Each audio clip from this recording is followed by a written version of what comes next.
Bom, então, galera, vamos agora para a nossa última aula com relação às verminoses dos nematomintos e vamos falar nessa aula de duas doenças. A primeira delas é a filaríase, ou mais popularmente conhecido como elefantíase, tá bom?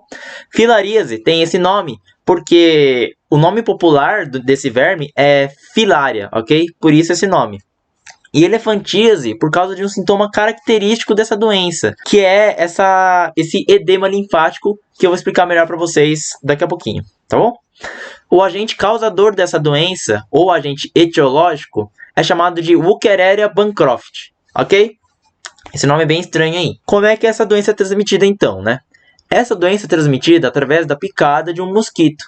Só que esse mosquito, ele é endêmico do hemisfério norte, ok? É um mosquito do gênero Culex, tá bom? Quais são os sintomas dessa doença então, como eu falei para vocês? Alguns sintomas mais leves, entre aspas, poderiam ser alergias, febres e inchaços. Ou alguns sintomas mais graves são edemas linfáticos, ok? Isso tem a ver um pouco com o ciclo de vida desse parasita que eu vou falar para vocês agora. Esse parasita, o Wuchereria bancroft, na sua forma adulta, ele gosta de morar nos nossos chamados vasos linfáticos. Mas o que são esses vasos linfáticos? São, na verdade, tipos de vasos que extraem líquido dos nossos tecidos, certo? E como esses vermes adultos, eles moram nesses vasos que extraem líquido dos tecidos, se os vermes adultos estão concentrados nesses vasos linfáticos, eles acabam então obstruindo a passagem desses vasos. E esses vasos então, eles não conseguem drenar o líquido de volta para a corrente sanguínea, certo? Então esses líquidos vão ficar retidos nos tecidos, certo? E o que é isso em termos práticos? Essa obstrução dos vasos linfáticos provoca então esses edemas que a gente chama então de edemas linfáticos, que acontecem porque acumula-se muito líquido nos tecidos, nesse caso principalmente tecido muscular, né? E nesse caso o tecido muscular da região inferior do organismo, que são os pés, né? As pernas, em regiões mais de extremidade, né? Podem até, dependendo, ocasionalmente atingir o saco escrotal, né? Esse acúmulo de líquidos nessas extremidades, pela obstrução da passagem desses vasos linfáticos, é que causa esses sintomas aqui, né? Que é essa protuberância característica que relembra, né, o tamanho, a proporção de um elefante, e por isso esse nome da doença, ok? Para profilaxia, então, é basicamente combater esse mosquito, assim como toda doença que tem um mosquito envolvido, ok? Então, qualquer medida para combater esse mosquito, seja ela o uso de inseticidas, repelentes, telas de mosquitos, enfim, a educação sanitária, né? Aquela coisa de fazer propaganda para se evitar o contágio da dengue, né? Então, a mesma coisa vale para também a elefantíase, beleza? E o tratamento dos doentes, porque essa doença depende do mosquito picar alguém contaminado e assim passar para outra pessoa. Então, ao tratarmos as pessoas doentes, esse mosquito não vai também contrair essa doença, ok? Essa doença é uma doença de ciclo heteroxênico, ou seja, possuem dois hospedeiros, ok? Dois hospedeiros diferentes. Nesse caso, o hospedeiro intermediário é o mosquito do gênero Culex e o hospedeiro definitivo é o ser humano. Beleza? A filaríase conta hoje com mais de 100 milhões de infectados atualmente. É bastante gente. E a elefantíase é uma doença bem grave, ok? Ela atualmente não tem cura. Então, realmente evitem bastante contrair essa doença, porque, como vocês podem ver, o sintoma é bem feio, literalmente, e também não tem cura, ok? Vamos então partir para a nossa última doença, que é a oxiurose, tá bom? Ela é causada pelo agente causador, ou etiológico, chamado de enteróbios vermiculares, beleza? Vermiculares lembra de verme. Entero é de intestino e bios de vida.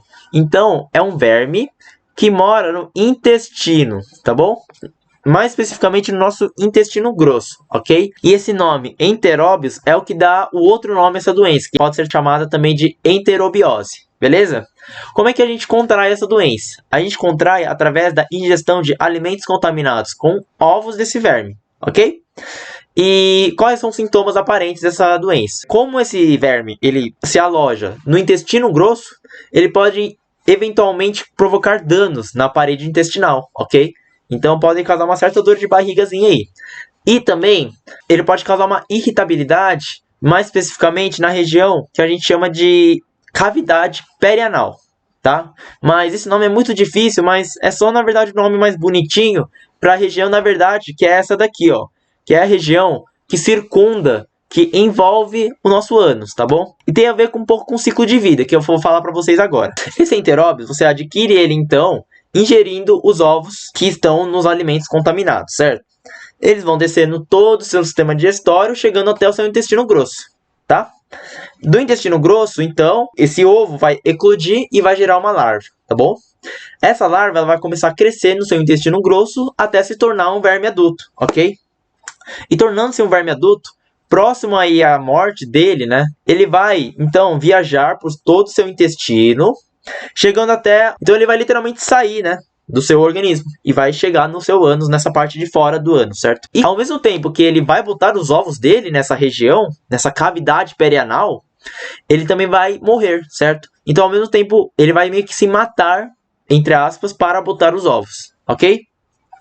E então os ovos eles vão ficar nessa região aqui da cavidade perianal, tá bom? Nesse processo de ele botar os ovos, ele vai dando umas mordiscadinhas nessa região, tá bom? E essas mordiscadas que causam esse sintoma de irritabilidade. Então vai dar vontade de coçar essa parte, porque ele precisa ficar mordiscando, né? Para ele se fixar em algum lugar para auxiliar nesse processo de botar os ovos, tá bom? E no que você coça, você pode, principalmente se você for uma criança, né? Colocar as mãos na sua boca, né? Sem a higienização correta e assim realizar então o que a gente chama de autoinfestação, como a gente viu nas aulas anteriores, ok? Então, essa doença em particular tem um risco bem alto de autocontaminação ou autoinfestação, ok? Por quê? Porque esses ovos são extremamente pequenos, então é bem fácil você colocar a mão na próxima região do ânus e depois colocar a mão na boca, né? Então, é realmente bem maior essa chance de autoinfestação nessa doença, ok? Essa doença é, diferente da elefantíase, uma doença monoxênica. Então só tem um hospedeiro, que somos nós seres humanos no caso, ok? E para se evitar essa doença, pode-se enumerar algumas medidas que a gente pode tomar, como por exemplo, uma maior higiene pessoal, né? Então se a gente tivesse lavado a mão, quando a gente colocou a mão no nosso fiofó, né? Depois colocar na boca, a gente não teria contraído essa doença. Além de... Como ela depende da ingestão de alimentos contaminados com os ovos, se esses alimentos não estiverem contaminados, a gente não vai contrair. Então essa lavagem correta dos vegetais e a melhoria do saneamento básico, principalmente para esse tipo de ciclo, é fundamental para se evitar essa doença. Pessoal, como vocês puderam ver, a oxiurose é uma doença tranquila, na verdade, né? Inclusive, ela é bem comum nas crianças, mas ela não é tão grave assim, como vocês podem ver, né? Ela é bem de boinhas, entre aspas, relativamente. Mas ela, na verdade, é um reflexo das pessoas que não têm condições de acesso a um saneamento básico mínimo, né? Porque vocês podem ver que tudo isso poderia ser evitado se tivesse um saneamento básico mínimo, né? Que, como o próprio nome diz, já é básico das pessoas. Então, isso é para mostrar o quão... Ao mesmo tempo, isso é triste, né? Porque a gente ainda estuda essas doenças, que são doenças teoricamente bem fáceis de se evitar se a gente tivesse o mínimo, que é o saneamento básico, mas a gente tem que falar delas ainda hoje, porque elas são ainda bem comuns, né? Elas são comuns principalmente nessas regiões onde não tem esse mínimo necessário para viver, né? Então fica aí uma reflexão para vocês, beleza? De por que a gente estuda todas essas verminoses aí, tá bom? Pessoal, muito obrigado pela atenção dessa aula, espero que vocês tenham gostado. Eu estou tentando trazer aulas mais curtas para que vocês consigam assistir melhor as aulas, tá bom? Então, espero que esse formato esteja sendo melhor. Como sempre, eu estou sempre aberto a ouvir a opinião de vocês, ou conversar com vocês, ou qualquer coisa. Então, manda uma mensagem para mim aí, falando como é que tá saindo essa quarentena, se vocês querem alguma ajuda com qualquer coisa aí, que eu estou disponível para vocês, beleza? Um abraço virtual quentinho para vocês, e fiquem bem. É isso, tamo junto.